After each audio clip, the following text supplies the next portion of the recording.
कहा जाता है कि नंबर 1 की सीट हमेशा खाली होता है।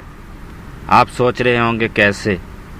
एक बार कुछ आर्टिस्टों से पूछा गया कि वर्ल्ड की नंबर 1 आर्टिस्ट कौन है, तो उनमें से 3 आर्टिस्ट ने कहा कि मैं नंबर 1 हूँ, दूसरे ने कहा मैं नंबर 1 हूँ, तीसरे ने कहा मैं नंबर 1 हूँ। और इसी बात पे तीनों झगड़ने लगे। अब नंबर 1 कौन है इसको जानने के लिए वर्ल्ड लेवल की एक कमेटी बिठाई गई और उसमें तीनों आर्टिस्टों की कंपटीशन रखी गई। अब कंपटीशन शुरू हुआ वर्ल्ड लेवल की, और पहला आर्टिस्ट ऑस्ट्रेलिया का था और उन्हें बुलाया गया मंच पर।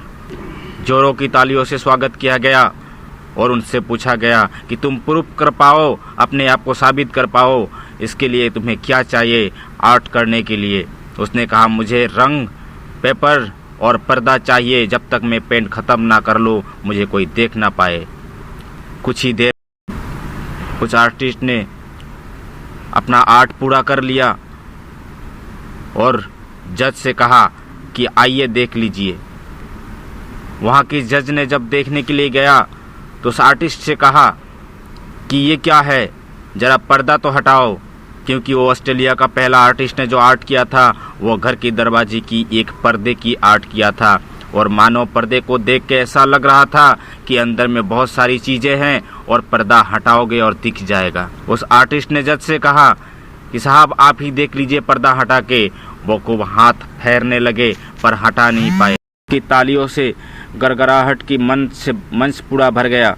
अब दूसरा आर्टिस्ट अमेरिका से, उनको बुलाया गया, उनकी स्वागत की गई और उनसे भी पूछा गया कि आपको क्या चाहिए कि आप साबित कर पाओ कि आप नंबर 1 आर्टिस्ट हो।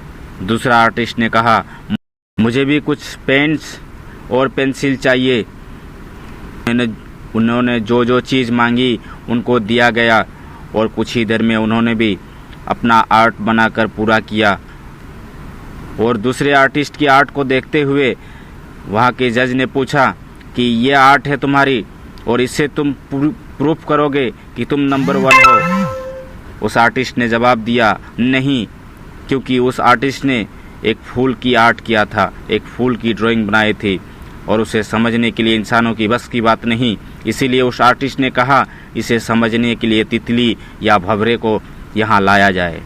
फिर तुरंत ही कुछ तितलियों को पकड़ के लाके वहाँ पर छोड़ा गया और तितली उस फूल को देखते ही उस पर बैठ गया। उस तितली ने समझा कि ये वाकई फूल है और इससे हमें मधु मिलेगा। लोगों ने और जोर की तालियों से अमेरिका की आर्टिस्ट को स्वागत किया। अब बारी थी तीसरे नंबर आर्टिस्ट की अपना हुनर दिखाने की। तो तीसरे नंबर की आर्टिस्ट था इंडिया वाला, इंडिया का आर्टिस्ट। उससे भी पूछा गया कि तुम साबित करो कि तुम नंबर 1 हो, इसके लिए तुम्हें क्या चाहिए। जो चीज़ चाहिए थी उसे लाकर दिया गया और वो इंडिया का आर्टिस्ट अपना आर्ट शुरू किया। और तीसरे नंबर आर्टिस्ट ने कुछ ड्राइंग नहीं किया, ज़्यादा कुछ आर्ट नहीं किया। टोकरी का एक भरा हुआ कुछ फलों से एक आर्ट किया। तब वर्ल्ड लेवल की कमेटी की जो जज थे उन्होंने पूछा कि ये तुम्हें प्रूव करेगा कि तुम नंबर 1 हो, इस आर्ट से तुम अपने आप को प्रूव करना चाहते हो कि तुम नंबर 1 हो। भारत की जो आर्टिस्ट था उसने कहा कि जज साहब ये आपकी समझने की बात नहीं, ये इंसानों की समझने की बात नहीं, ना तो ये पक्षियों की समझने की बात है और ना तो ये भंवरा या तितली समझ सकता है। इसे समझने के लिए एक बैल को बुलाया जाए, क्योंकि जो आर्ट बनाया था, जो ड्राइंग बना था वो फलों का भरा हुआ एक टोकरी का बना हुआ था और देखते ही मानो ऐसा लग रहा है कि उसमें वाकई फल भरा हुआ है। तुरंत ही वहाँ पर एक बैल को लाकर छोड़ा गया और बैल वहाँ पे आते ही उस टोकरी की ओर बढ़ने लगा और उस पे मुंह मारने लगा कि वो फल है और वो खा पाएगा। वहाँ पे उपस्थित सारे लोगों ने और जोर से तालियों से भारत की उस आर्टिस्ट को स्वागत किया। तो दोस्तों इस टॉपिक से यही बात समझाने की कोशिश है कि इस तीनों आर्टिस्टों में कोई भी कम नहीं था। माना हालांकि भारत के जो आर्टिस्ट थे वो नंबर 1 में आए, नंबर 1 हुआ, पर वहाँ पर कोई दूसरा और होता तो वो भी नंबर 1 पे जा सकता था। तो आप क्या सोच रहे हैं कि आप नंबर 1 नहीं बन सकते?